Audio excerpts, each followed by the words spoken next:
This is Eyewitness News with live breaking news.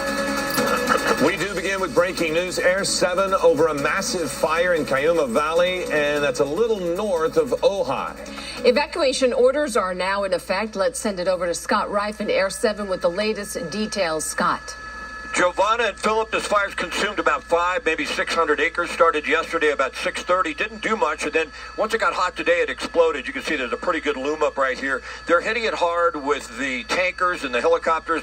A lot of retardant being dropped on this fire. We'll show you a video we just shot a moment ago of the C-130 flying through the smoke and then dropping that red retardant that's really sticky, the Phos-Chek. And once the fire gets to that point, it just stalls out. It's medium to light brush, so it's not really thick, heavy brush burning in this area. You see the drop. It was fantastic. And we don't have much in the way of wind, so that is good news. We'll come back out to a live shot. It's right off the 33 at Apache Canyon Road. It's called the Apache Fire. It's in the Cayuma Valley of the Los Padres National Forest, 20 to 25 miles north of Ojai. The 33 is shut down at Apache Canyon Road, and there are a few homes in the area, ranch-style homes. They're under evacuation orders, but I don't see any homes in the area right now that are threatened. So they're doing a good job to really trying to get a handle on this thing before it gets too big. It's terrain driven for the most part, and thank goodness we don't have any winds in the area, because that really would have made things much more difficult. Philip, Giovanna? Small things can become big things very quickly. Scott, thank you very much. No doubt.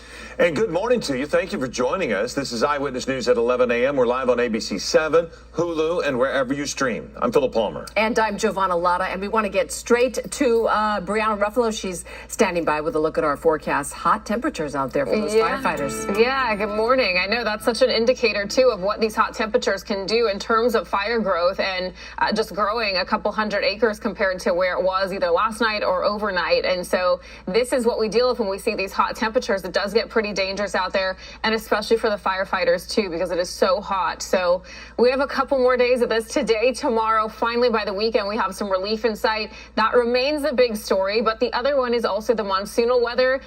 A little less of a chance today, but we are starting to see some thunderstorms pop up on Live Mega Doppler 7000 HD. They're not too close to us, though, but just know as we get into later this afternoon, they could get a little closer and even into areas of LA, Ventura County mountains, too. Right now, they're down near San Diego County in the rural areas where we have a pretty strong isolated cell there, right at the Mexico border and the Arizona border, too, where we do have quite a bit of thunderstorms that are firing off. Not as active as what we saw yesterday afternoon yet, but we do have a chance to see quite a few more. Excessive heat warnings, the heat advisories, they're all still in place through tomorrow night. Finally, the weekend, things are looking up for us, so I'll let you know what we can expect in just a little bit. Philip, Giovanna, I'll send it back to you for now. Brianna, thank you. Ahead of President Biden's Oval Office address tonight, the candidates in the race to replace him are on the campaign trail. Eyewitness News reporter Rob Hayes following the race to the White House and joins us now live in studio. Rob. Yeah, President Biden back in Washington after spending several days in Delaware recovering from COVID. In his nationally televised